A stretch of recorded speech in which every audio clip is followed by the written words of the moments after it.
A Rede Legislativa de TV Digital expandiu os limites da cidadania. Assista a TV Câmara, a TV Assembleia e a TV da Câmara Municipal de sua cidade no único canal em multiprogramação, com sinal digital e aberto. Todo cidadão tem o direito de conhecer o Legislativo brasileiro, as sessões do plenário, o trabalho das comissões, as audiências públicas e tudo o que acontece de mais importante no Parlamento. Rede Legislativa de TV Digital. A transparência chega até você, onde você estiver.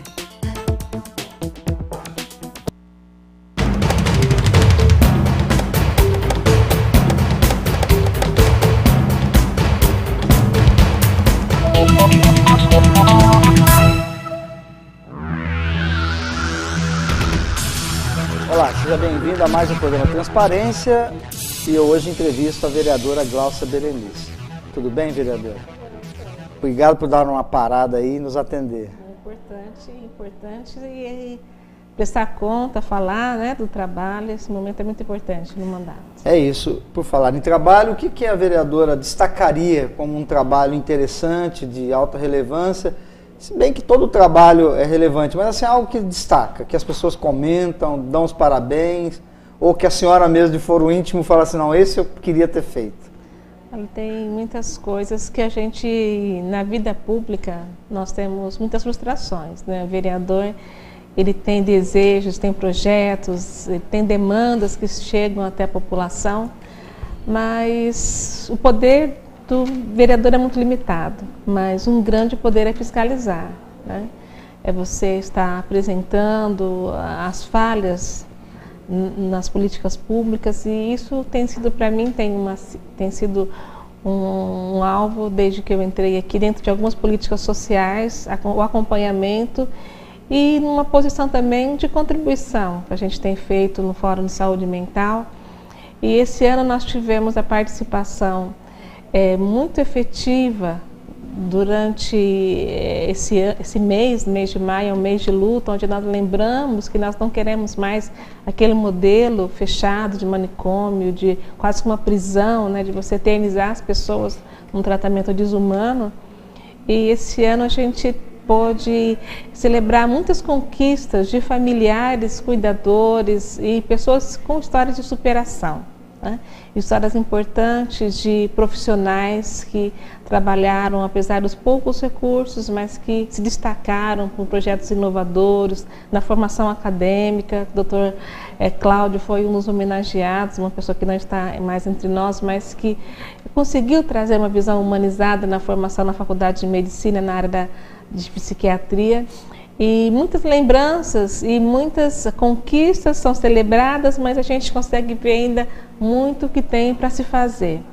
E nesse trabalho a gente tem feito acompanhamento, via requerimentos, requisições. Infelizmente a Prefeitura tem passado, né, por um desequilíbrio financeiro já ao longo desses últimos anos. Isso tem afetado diretamente os serviços, não é, Sérgio? Não tem como você não dizer que a falta de recursos financeiros não vai atingir o usuário lá na ponta.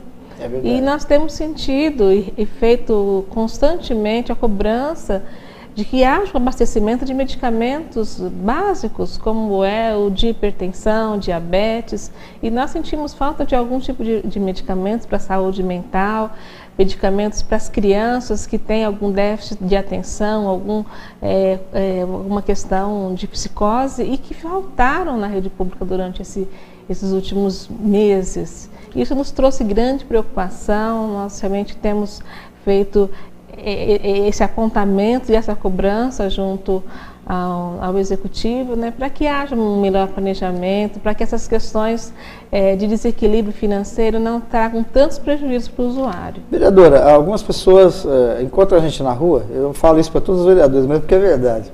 Eles falam assim, você tem mais facilidade de falar com os vereadores, você entrevista eles lá. Então me pediu assim, faz a seguinte pergunta: se Ribeirão agora tem 2 bilhões, né, de arrecadação, aumentou quase o dobro, onde está o dinheiro? Se está faltando tudo, o que está acontecendo? A que a senhora, assim, mesmo que superficialmente, não dá para fazer um relatório aqui agora, atribuiria isso? Por que esse descontrole da prefeitura?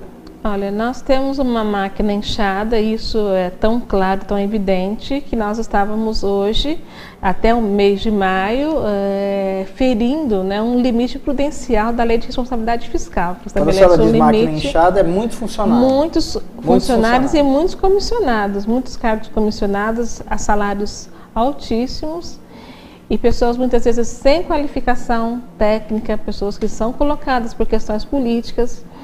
E tudo isso acaba trazendo, tanto que os processos eles se tornam mais lentos, menos eficientes e menos competentes, porque as pessoas, muitas não têm uma competência técnica, mas estão ali por indicação política, então a administração não funciona, os serviços não funcionam adequadamente. Isso é um dado importante que deve ser levado em conta.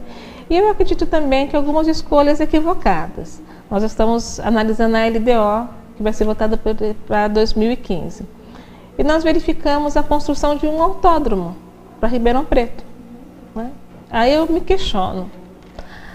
Uma cidade com tantos problemas na área da saúde, na área da limpeza urbana, na área de mobilidade, um autódromo é importante? Governar é fazer escolhas dentro de prioridades. Nós sempre vamos deixar de escolher algo em detrimento de uma outra coisa. E quando eu me deparei com essa escolha de construção de um autódromo, sendo que hoje está faltando gás. E essa verba é da prefeitura, não é do Estado, do governo federal, que justificaria alguma coisa? Recursos próprios, né? Então, eu vejo que existem equívocos, sabe? Equívocos no planejamento e naquilo que se pensa para a cidade. Eu acho que nós temos vivido um momento onde a população não tem sido ouvida, os conselhos que têm uma participação popular importante podem decidir sobre as políticas públicas, conselho de assistência, da educação, da saúde, conselho municipal de álcool e drogas não são ouvidos. Eu ia perguntar isso, porque a cidade tem conselhos em vários setores, mas eles se reúnem, eles são ouvidos ou se reúnem por reunir? O que acontece? Se reúnem para lamentar. Para lamentar a falta de participação, falta de espaço de participação. Eu entendo que num modelo democrático, as decisões elas precisam ser descentralizadas, precisam ser participativas. E não é o que acontece em Ribeirão Preto, né? As decisões do conselho não são ouvidas. Quantos programas que foram colocados em práticas, o Dr. Móvel é um exemplo, né? O Conselho Municipal de Saúde foi contra a implantação do Dr. Móvel. Mas, ainda assim, apesar de contra uma deliberação de um conselho, o Executivo decidiu e implantou o projeto, em detrimento de ações mais importantes ali na atenção básica. Então, são equívocos que nós entendemos que a administração ela acaba cometendo, né? E isso, com certeza, interfere na qualidade. Daqui 2 anos nós vamos ter eleições para vereadores e para prefeito. E a Câmara Municipal, na legislatura passada, fez aqui vários fóruns, né? A senhora também participou de um fórum, dirigiu um, que eu não me lembro sobre qual. habitação. Habitação. Então, esses fóruns, a senhora acha que eles deveriam ser levados em conta pelos candidatos, já que houve participação maciça de vários setores da sociedade? A sociedade participou ativamente. Foi uma coisa assim fantástica, não é? Nós deliberamos sobre as mais diversas áreas de necessidade da cidade. A senhora acha que os candidatos não deviam pelo menos dar uma atenção básica para isso? Para falar assim, peraí, o que o pessoal quer? E não vem com essas promessas mirabolantes aí, eu quero fazer isso, fazer aquilo. E o povo, não queremos isso, queremos isso. Na verdade, nós tivemos um grande exemplo que foi o governo dos Barcos, onde a população de fato foi ouvida, as propostas foram levantadas e não foram executadas. Então, espaços, né, de participação e de se levantar as propostas como foi esse fórum aqui aconteceu na Câmara Municipal, nós temos muitas propostas que vêm de acordo com uma visão mais coletiva do que uma visão de um governo. Mas, infelizmente, isso não é agregado na decisão. Não está na hora dos candidatos, dos partidos políticos entenderem que é preciso mudar essa política? Não é eu governo e vocês ouvem. Vamos governar juntos, alguma coisa assim, sei lá? Tá na hora ouvir mais e falar menos? Olha, a população, eu entendo que a população é que tem que fazer o seu papel, né? É o eleitor que tem que fazer o seu papel. de cobrança, de acompanhamento e de cobrança.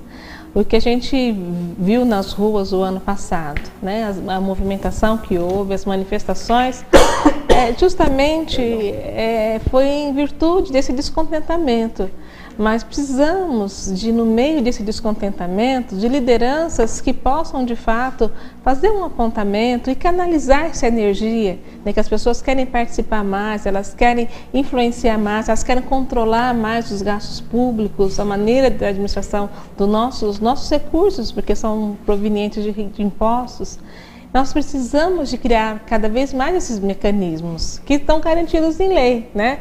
Desde os conselhos, agora a lei da transparência, a lei da informação, mas ainda nós temos muito resquício ainda da ditadura, nós temos resquício ainda do coronelismo, né? Então, realmente, a pessoa chega no poder e ela se sente dona, né, realmente, daquele espaço para a decisão, para as escolhas e essa visão muito ainda ligado, né, ao nosso passado histórico ainda está muito presente, apesar de nós estarmos hoje com toda um linguajar mais moderno, mais democrático, mas as práticas ainda são ultrapassadas. Por falar em prática ultrapassada, a população também não está com umas práticas, querendo fazer alguma coisa. Por exemplo, ontem nós tivemos a prestação de contas aqui do secretário da Saúde, e eu não vi ninguém dos movimentos sociais.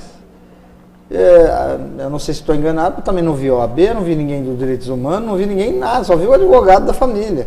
Pode ser que eu esteja errado, se eu tiver, me corrija, que a senhora conhece melhor. Mas eu não vi ninguém do panelaço, do movimento do passe livre, seja lá o que for. Eles só vêm aqui para reclamar das cadeiras dos vereadores. Eu fiz essa crítica também ontem. Na verdade, nós tínhamos conselheiros do Conselho Municipal de Saúde, acompanhando alguns conselheiros então vamos fazer justiça. da sociedade civil, isso.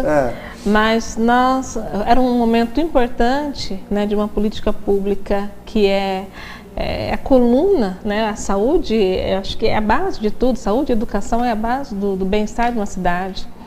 E era o momento da população, de fato, né, poder questionar, arguir o secretário, nem buscar, não é nem manifestar. Ninguém. Não, mas olha, nós queremos mudanças. O seu vereador estava ali presente para que pudesse ser levantado algumas questões, elevado, mas a participação foi ínfima, foi lamentável, exposto, divulgado, né, na mídia, de que ele estaria presente. Todas as emissoras estavam aqui presentes porque sabiam. Então, o que a gente percebe isso. Muitas vezes é uma maneira até de oportunista, né, em alguns momentos, de ocupar, né, e fazer manifestação, mas no momento chave, né, onde você de fato tem o poder de influir, a omissão, ela continua presente. Pois é, a presença do povo aqui ontem, dos movimentos sociais, era crucial. Não precisava nem falar nada, era só eles sentarem ali e dizer assim: secretário, nós estamos aqui, prefeita, nós queremos uma mudança. Pronto. É verdade. Eu lamento muito a falta desse pessoal, eu sei que vocês lamentaram também, não é? Mas a senhora também reclamou de que o mundo está fazendo campanha aí com relação à prostituição infantil e o Brasil ainda está... Parece deitado em berço esplêndido. Justamente. E Ribeirão também continua? Olha, a pornografia infantil é a terceira maior indústria do mundo. Que coisa, lamentável de ouvir isso. O rendimento é de 20 a 80 bilhões de dólares anual. Isso são dados da Unicef. E o Brasil é um país campeão na produção de pornografia. Isso significa que as nossas crianças e nossos adolescentes, eles precisam de medidas de proteção, de uma política pública que diga que nós não toleramos o abuso sexual, que nós não toleramos a exploração sexual. Deixa eu cortar isso aqui, não toleramos mesmo? Precisamos nos indignar. E essa campanha... Porque há uma parte da sociedade que não tolera, mas não há uma parte aí que... Olha, está muito ligado à cultura. Exatamente. À cultura, né? Eu acho que olhar a criança como um objeto, olhar a mulher como um objeto, E infelizmente, culturalmente, algumas famílias ainda trazem, né, que a sua criança ela é sua propriedade, né? Então o pai tem o domínio sobre o corpo dessa criança e pode abusar dessa criança, pode vender essa criança, pode emprestar essa criança, né? E ter ganhos financeiros com relação a isso. É uma cultura que nós precisamos de trabalhar, desde das crianças, né, no sentido de valorizar o seu próprio corpo, de se proteger, as autoridades e a população como um todo, porque a população precisa tirar a venda dos olhos, porque muitas vezes você tem uma suspeita, né? A criança ela está aparecendo com objetos estranhos, mais caros, né? Um brinquedo novo, uma roupa diferente, um boné, um tênis, um passeio, um celular, um passeio diferente. Alguma coisa está acontecendo, né? E é importante investigar. Porque os danos, muitos deles são irreversíveis. Essas crianças, muitas delas têm sequelas, tanto psicológicas, sociais e até escolares, e muitas têm a sua vida interrompida. Eu trabalho com isso, Sérgio, há 26 anos que eu trabalho com crianças em situação de risco. Consegui, graças a Deus, ao longo desses anos, ver muitas crianças sendo reabilitadas para a vida.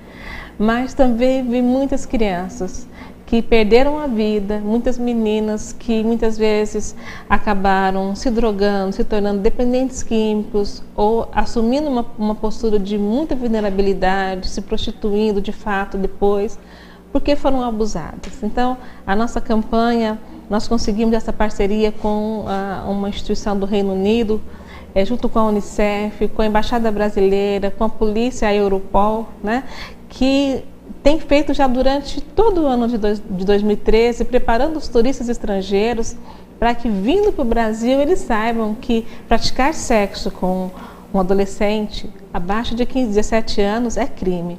E ele pode ser penalizado aqui no Brasil e no seu país de origem. Não é o cara vir aqui e achar que vai sair daqui livre. Não. E, infelizmente, a Adidas, uma grande marca, ela lançou uma campanha muito erotizada para a Copa, né? Fazendo ilusão, né, às genitálias femininas. E essa campanha ela foi muito criticada e essa marca tirou de circulação rapidamente, né, essa propaganda, esse material, camisetas, todo o seu material da Copa tinha essa alusão, esse apelo sexual. E então a gente percebe todo um marketing, né, internacional em cima da prostituição. E criança não se prostitui, a criança é explorada. A criança, se uma menina de 17 anos, se ela praticar sexo, ainda que ela for paga por isso, esse adulto vai ser criminalizado. Então é importante denunciar, é importante. Ribeirão Preto vai receber uma parcela de estrangeiros aqui. Muitas meninas vêm da região, né, das cidades da região em busca desse contato. Muitas são iludidas, que podem seguir uma carreira de modelo na Europa. Podem casar com podem se casar com um europeu, né, podem conhecer, né, outros países. E, na verdade, essas crianças, essas meninas podem estar sendo, e meninos também, muitos garotos, podem estar sendo aliciados, seduzidos e serão vítimas de exploração. Então, essa campanha é uma campanha internacional, importante, necessária, não só para a Copa, né, mas para todo o ano. Mas Ribeirão se tornou um grande centro de eventos, né? Nós temos a AgriShow, nós temos o Carnabeirão, o João Rock. Eu ia falar sobre isso. Stock Car, né? Pois é. Então, mas a senhora está usando uma camiseta dessa campanha It's a Penalty. Isso. Isso é pênalti. É uma penalidade. É uma penalidade. É um crime grave. E essa arte foi desenvolvida, né, por essa instituição do Reino Unido, e com essa ilusão da cadeia mesmo. Tá, né? bom. Nós vamos ver então o comercial que a senhora nos trouxe, que a TV Câmara também está divulgando junto com outras emissoras. Vamos assistir então. The World Cup is an incredible event and Brazil promises to be one of the greatest host nations ever. But sadly, some people will use this opportunity to sexually exploit children. Paying for sex with anyone aged 17 or under is absolutely illegal in Brazil. Remember, 17 or under, it's a penalty. It's a penalty. It's a penalty. It's a penalty.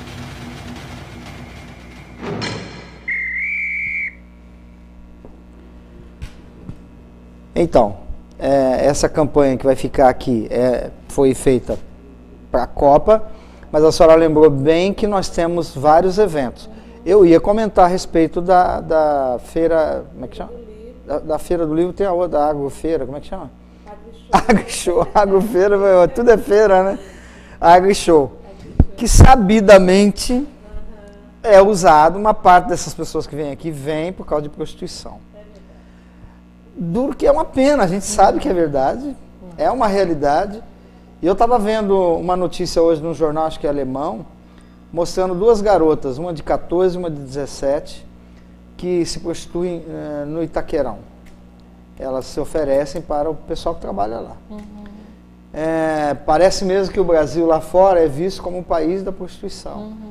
O que é uma pena, né, vereadora? É verdade. Agora, não vamos falar de Brasil, vamos falar aqui de Ribeirão. Isso existe, é real e a gente tem que fazer alguma coisa. Agora, eu pergunto, a prefeitura, o poder público aqui nosso, municipal, está fazendo alguma coisa? A Câmara, não sei o que está, a senhora está fazendo aí uma campanha, que é o que dá para fazer, dá para começar a vir vários outdoors na cidade. E o poder público tem alguma coisa, senhora? O que a senhora poderia nos informar? Se alguém vê alguma coisa, o que tem que fazer? Como que faz? Olha, a Prefeitura tem feito também em parceria com o Ministério Público do Trabalho, Ministério Público Estadual, tem feito uma campanha voltada mais, a linguagem voltada para o município aqui em Ribeirão Preto, tem vários outdoors também, e aqui divulgando um número importante que é o 161. Em Ribeirão Preto, o número que as pessoas precisam de discar e denunciar em qualquer suspeita, não precisa de confirmar, não, houve abuso, está suspeitando de que está havendo abuso, exploração sexual, vai ligar 161. Ou, em outras cidades do Brasil, o 100, né, discar número 100, 100.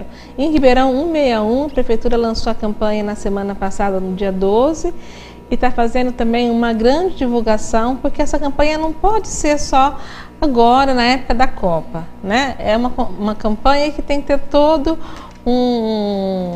uma cobertura, né? Uma continuidade durante todo o ano, e é isso que a gente pretende. Tá, agora, no âmbito do legislativo, o que a senhora mais poderia falar do seu trabalho? Eu vi que várias vezes a senhora sobe à tribuna para reclamar que a prefeitura não está cumprindo, não está cumprindo, não está cumprindo. Eu vou pensar aqui um item com relação ao Conselho Tutelar, que foi uma briga que a senhora também pegou. Resolveu o problema do Conselho Tutelar? Olha, ontem houve uma reunião importante na Prefeitura, o Ministério Público teve que intervir junto com os Conselhos Tutelares, porque aquilo que tinha sido acordado em termos do subsídio, né, que eles recebem do Prolabore, não estava sendo cumprido, a Prefeitura estava se negando de novo. Então, precisou de entrar o promotor da infância, sentar com o secretário de governo, secretário da Casa Civil, para negociar uma lei que já foi aprovada, a prefeita já aprovou a lei aqui e não queria cumprir a lei, né?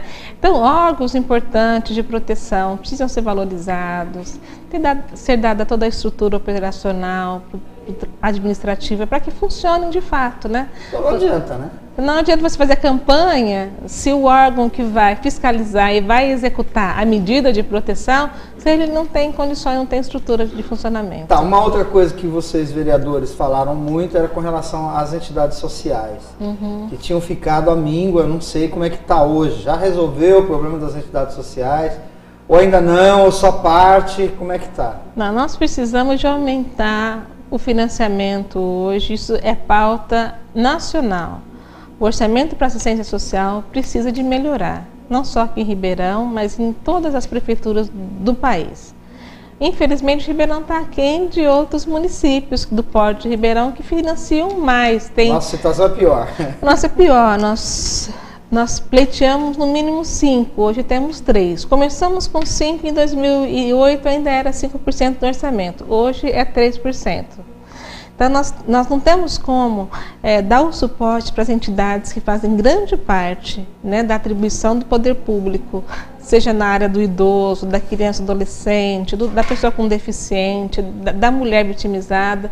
Não tem como essas entidades sobreviverem se o poder público não repassa o valor que é devido, de forma justa. Porque o trabalho que o terceiro setor faz sempre é muito mais barato do que o poder público. Então deveria se pagar, né? Porque é de forma mais adequada, né? E é um pleito, uma discussão que a gente sempre tem feito, temos apresentado, vamos apresentar novamente, já apresentamos na LDO, vamos lutar de novo na lei, na LOA, na lei de orçamento anual, mas é uma necessidade de mudança de mentalidade, né, do Executivo para que financie e aumente os recursos no orçamento. Tá, essa última reunião, acho que foi a LDO? Isso. Eu estava aqui assistindo e vi que um munícipe reclamou muito. Que eles vêm, falam e ninguém dá mínima, e ninguém cumpre nada. É algo que vocês, vereadores, também reclamam. Também sentimos. Tem vereador que nem participa, porque fala assim, participa para quê? Além de ser fictício, tudo que a gente põe aí, ninguém ouve, faz uma conta. Continua assim. Infelizmente, voltamos no início da nossa conversa, né? Vamos dar uma volta, né? Voltamos no início. Por quê? Porque governar é você dividir os poderes e respeitar, a harmonia entre os poderes, executivo, legislativo e judiciário. Infelizmente, o poder legislativo, ele não é respeitado. O executivo tem o poder da caneta na mão, né? E o judiciário tem o poder de julgar e penalizar. O legislativo, que fiscaliza e legisla, ele hoje no Brasil ele está totalmente sem possibilidade de atuação, porque é quase que uma voz gritando no deserto, né? Porque ninguém respeita. O poder judiciário também está legislando, né? O executivo também legisla e o vereador, o deputado, muitas vezes o senador fica com dificuldade, né, de desenvolver a sua atribuição. Bom, por falar em judiciário, também a senhora fez parcerias, trabalhos com o judiciário. Gostaria que a senhora nos lembrasse a respeito disso. Parece que tem algumas coisas rolando aí que a senhora que incentivou, nós estamos lutando dentro da área da violência contra a mulher. Nós estamos pleiteando a instalação de uma vara especializada em violência doméstica aqui na cidade de Ribeirão Preto. Certo. No Fórum de Ribeirão Preto, porque cada juiz tem uma maneira de apenar, de interpretar a sentença, e nós queremos uma uniformidade, uma maneira única de avaliar a questão da violência doméstica e distribuir, né, a distribuição hoje cai na vara civil, mas por mais diversos juízes. Uma vara especializada vai garantir agilidade, e aquela questão da falta de credibilidade na justiça. Muito agressor, às vezes, ele leva uma situação até a fatalidade porque ele acredita na impunidade, né? Os processos são tão morosos que ele não acredita que, de fato, ele vai sofrer alguma pensão se ele descumprir uma medida protetiva, avançar, né, com relação a uma restrição que é imposta pela lei. Então, nós estamos lutando, já tivemos no Tribunal de Justiça, falando com o presidente, com o desembargador, há uma promessa de instalação de um anexo, e as coisas estão caminhando. Nós tivemos expectativa agora para o dia 8 de maio, com a vinda do novo desembargador, não foi possível, mas tem todo um ajuste acontecendo, os juízes eles estão bem sensíveis para que haja disponibilidade de funcionários para criar, ainda que não seja vara, mas um anexo que já vai desafogar bem a questão dos processos de violência doméstica. Tá bom, nós temos 3 minutos. Tem alguma coisa que eu não perguntei, que eu não falei, que a senhora gostaria de falar, ou quer dar seu recado? Olha, eu gostaria de deixar essa mensagem. Nós estamos dentro de um tempo hoje que é um tempo de grande visitação da cidade, do país, e é importante que o Brasil ele vire a página da exploração sexual. A nossa presidente, ela sancionou uma lei determinando que crime sexual é um crime hediondo. Isso já foi um grande avanço. Mas nós só vamos mudar a realidade se cada um assumir a sua responsabilidade. Se cada um olhar para uma criança e sentir que a responsabilidade é nossa, de todos nós. Eu gosto muito da mentalidade dos indígenas. Uma criança indígena, ela não é do pai e da mãe, ela é da aldeia, ela é da comunidade. Então todos são os pais, todos cuidam de uma criança não morre de fome. Ela não morre desnutrida, ela não morre desamparada, porque todos cuidam. E a paternidade, eu acho que a gente precisa de resgatar, nesse sentido de paternidade das nossas crianças. Porque eu olho para o meu, né, não considero o meu próximo como também alguém que faz parte da minha vida.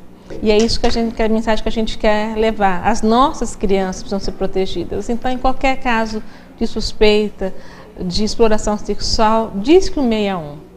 Antes você chegar à conclusão de que não era procedente aquela denúncia, do que você ver uma criança chegando a uma violência fatal, como nós temos visto muitas aqui em Ribeirão Preto e no nosso país. Vereadora, muito obrigado pela sua prestação de contas aqui, espero que a senhora venha mais vezes. Obrigada. Você também que nos assistiu até agora, continue com a nossa programação. Lembre-se, sem transparência não tem democracia.